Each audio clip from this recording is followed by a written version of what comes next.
Yonkers. What?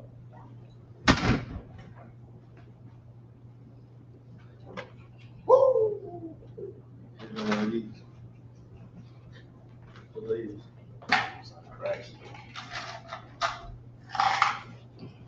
All right, let's check it out. Short and to the point.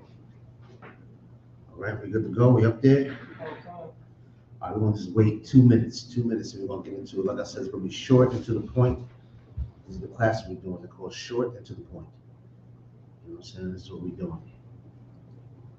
You know what I mean? Nice and quick. Brothers and sisters that come in, you know what I'm saying? Like, share, comment, subscribe. Subscribe to ISBK Yonkers, No Cowards Yonkers on YouTube. You know what I'm saying? Make sure you subscribe. Follow us on Facebook, One West Yonkers. Check us out on TikTok, Twitter. You know what I'm saying? We out there. You know what I'm saying? One West Yonkers on all social platforms, and No Cowards Yonkers on YouTube. You know, so check us out. You know, anybody that's in the Yonkers area. When I say Yonkers, I mean all of Westchester, which is Mount Vernon, New Rochelle, White Plains, anybody in Rockland County, anybody that's around those areas, whether they're upstate, downstate, central state, whatever. You tell them to contact us, 914-557-3099. That's the phone number for the Yonkers School. That's 914-557-3099. We are in business and in full effect. Check us out, all right? So real quick, we're gonna get, we're gonna keep it short and get straight to the point, all right? Once again, my name is Priest and Officer of 5000, Shalai Yala. I represent the Israelite School of Universal Practical Knowledge. Come out of 1 West 125th Street, Harlem, New York. This is the Yonkers class. You know what I'm saying? Like I said, subscribe to No Cowards Yonkers on YouTube. Share the content. You know what I'm saying? Share the YouTube page and encourage your friends, family, and loved ones, and anybody else to subscribe to the channel. All right. So real quick, we got 9/11. You know, so today I believe is 9/11. We're gonna, and where our oppressor is remembering the death or the attack on America from so-called Middle Easterns, so to speak. You know what I'm saying? Bin Laden and Taliban and so on and so on, where they flew planes into the World Trade Center. I believe they also trying to fly a plane to the Pentagon, something like that, and somewhere else a plane crashed, whatever the case may be. But they remember when 3,000, I believe it was 3,000, am I correct? 3,000 people may have died from this attack. You understand what I'm saying? Which they went to war for about 20 years over that. You understand? And look, let America memorialize whatever you want to memorialize. Let them remember the death of their people and the attack on their country. Let them remember that, and they should remember that. They should remember that, and they should take hold of that. And the same way they remember that is the same way we should remember the death and destruction of our people. We should never forget the transatlantic slave trade. We should never forget the slave trade of Taino Indians. We should never forget that. We should always remember the death and murder and slaughter of the Native Americans, so-called Native Americans that were here when Christopher Columbus so-called discovered the place, more like invaded the place. We should never forget that. We should never forget Mike Brown, George Floyd, Sandra Bland. We should never forget these people. And we should never forget these actions. Let America remember when they lost their people. They should. But so should you, so-called Black, Hispanic, and Native American man, woman, and child. You should remember as well. You understand? And the Bible speaks about our horrors. It speaks about what would happen to us and what's going to happen to us and what did happen to us. And we should never forget it. We're going to make this short and to the point. Give me Deuteronomy chapter 28 and go to verse 68. And don't you ever forget this scripture. Let's go. Deuteronomy chapter 28, verse 68. And the Lord shall bring thee into Egypt again. Now, they're going to bring us into Egypt again. The Lord said, for your disobedience and your lack of confidence, your lack of discipline and desire and dedication, I'm gonna bring you into Egypt again. Egypt meaning what? Egypt meaning bondage. We're gonna bring you into bondage again. That's what the word Egypt means. Bondage. You understand? We're going to bring you into bondage again. How? Keep going. With ships. With what? With ships. I'm going to bring you into bondage again with the ships.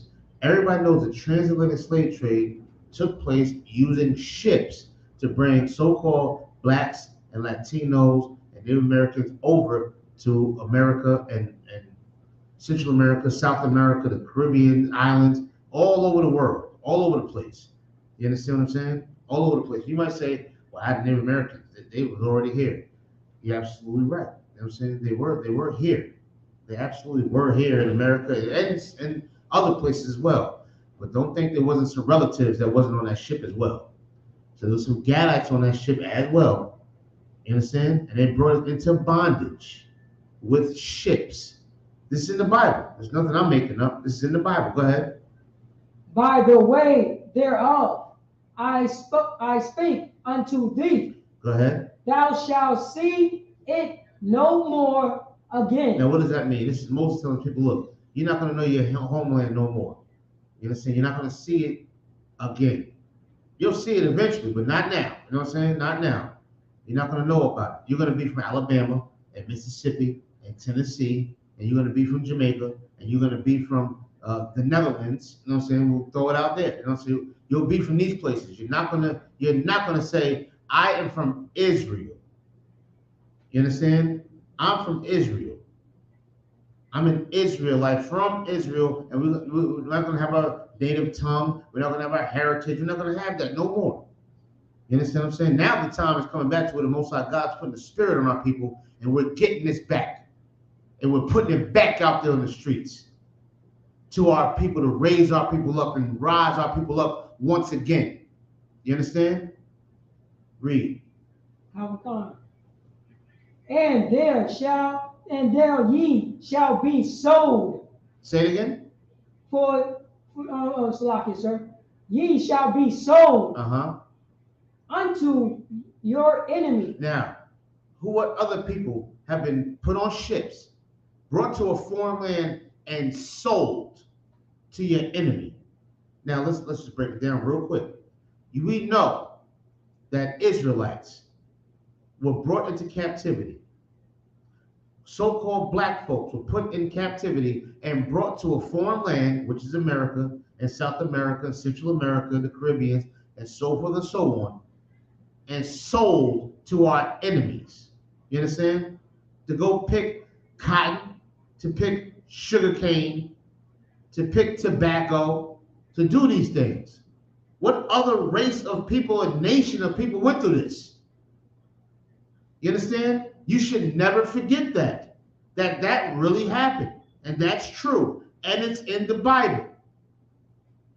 To be sold to your enemies, to be put on ships, to go back into bondage and be sold to your enemies. This is in the Bible. Keep going. For bondmen. For what? For bondmen. And bondwomen. What's a bondman and a bondwoman? That's a slave. Let's keep going. Go ahead. And no man shall buy you. And no man will buy you. Martin Luther King couldn't save us. Marcus Garvey couldn't save us. Nat Turner couldn't save us. Malcolm X couldn't save us. Farrakhan damn sure can't save us. Creflo Dollar, T.D. Jakes, what's his name? Ronald Copeland, whatever his name is. None of them. Not one of them. Not Medgar Evers, none of them. Nobody could save us. We won't be in this captivity. Go ahead. Next verse. You understand? Nobody could save us. Nobody at all. Was that on that? Yeah, Most High in Christ. We'll leave it right there. You remember that. Never forget that. Never forget the 99 million people that died on the journey to America, on the journey to South America, Central America, the Caribbean. 99 million of our people died. Never forget the 77 million Native Americans that died from the treaties that were not kept up to par or not met by this so-called oppressor, by this filthy, disgusting heathen that continues to destroy us and put their knees on our neck and shoot us recklessly and do everything that they feel like doing or anything they feel like doing to erase the people they feel are garbage. You understand? We are a nation that's not desired. Don't you ever forget that. As they memorialize and remember 9/11 for 3,000 people. Remember the 99 million that died, and remember the 77 million that died for us. That died for us. You keep that branded in your soul, branded in your heart, branded in your mind, and you make sure you live up to your reputation, live up to the reputation of your people, and represent them fully. You understand? Make sure you remember that and never forget that. With that, I'm Priest Officer 5000 Shalai Yala, representing the Israelite School of Universal Practical Knowledge. And I say, Yahweh Bashim Yashar Thumb to the brothers, Yahweh Shemal Thumb Bashim Yashar to the sisters. Shalom.